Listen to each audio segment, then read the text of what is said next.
Hi, I'm josephrlewis, and I write adventures. And I've just finished writing an adventure, The Lovely Jade Necropolis, which I've been talking about for a while. But now, this week, I want to talk about what happens after I publish something.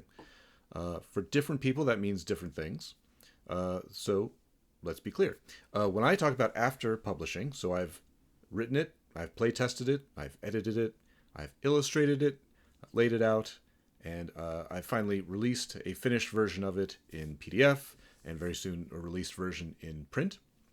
And I've sent some announcements. We talked about it here on video, and I've sent email announcements to folks who wanted to get an email alert. I think I posted a couple times in Discord for folks who are interested. And then I'm pretty much done. I'm done talking about it. I'm not going to continue promoting the adventure that I've just finished, that I've put so much time and effort and work into. It's complete. It's been announced.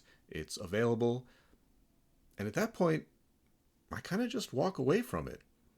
My feeling about this, and this is just my feeling, and other people may feel differently, is that the project is complete, and now it kind of has to stand on its own 2 feet out in the world. If people are interested, hopefully they'll find it, and they'll talk about it, and they'll share it, and they'll promote it to their friends, and suggest it to people, or gift it to people, and it will succeed on its own. It'll find its audience, and if not, then not. I'm not going to continue putting lots of my time and effort into promoting it in some way. I'm not going to keep telling people about it. I'm not going to keep mentioning it. I'm not going to put it on my Blue Sky or keep bringing it up on Discord or whatever, sharing links. I'm going to act like it's just back catalog, like it's as old as my first adventure from 7 years ago. It just goes in the pile of stuff that's out there. And I'm going to focus all my attention on the next thing that I'm writing, which I'm already writing, of course. I'm actually already writing 3 things. But my general feeling or philosophy is that I want to spend my time creating stuff. And as soon as that process is done, actually the whole little publishing window of process that comes at the end, I enjoy the least of all. I like making the thing very much, and then publishing it not so much. It's very there's a lot of anxiety for me trying to make it perfect and then getting it out the door, and then of course discovering the typo on the first page, that sort of thing. But once that process is done, I put it out of my mind completely, and I move on to the next project. My excitement and my energy is usually found in creating a new thing, and I'm not I'm not trying to like get rich and famous, despite the fact that this is a YouTube video and whatever. I like making stuff, and it feels good to be making things. And I'm not the kind of person who is good at or knows how to or wants to spend their time talking about myself as much as I do spend time talking here with you on my channel. But I want to spend my time and energy on my next project.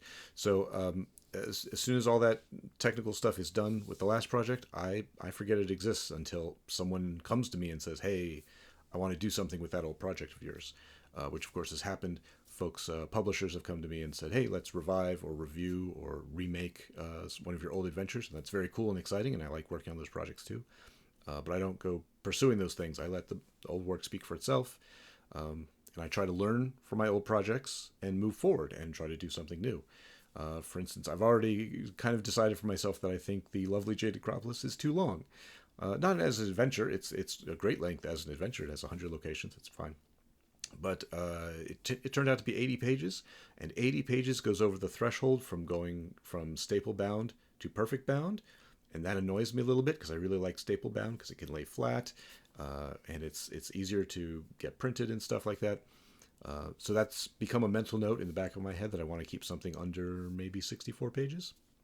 Little things like that, lessons that you learn along the way, things that you like, things that you don't like, things that you want to improve in your work, in your products. That's all great. You should take that on board, and I try to keep moving forward and make the next thing better. I've been publishing books and adventures for, I don't want to say decades, but it's probably decades. And every project that I finish, I walk away from thinking, that was okay, but I think I could have done better. And I try to make the next thing better. I try to take some lessons learned from the old project and make the next thing better. So this is a super short video, but I just wanted to talk about that mindset of what to do after you're done. And my personal feeling is do the next thing. Forget about the thing you just completed. I know we just spent a lot of time writing it and play testing it and pushing it out into the world and loving it and being invested in it. But then I just move on. I become, obsessed and engaged with loving the new thing, the new project, and that just keeps moving forward. And that's how I move forward. It's my creative life, is just constantly creating the next thing, hoping the old thing did well and continues to do well out in the world. I hope people enjoy it and find it, but it's not in the front of my mind anymore.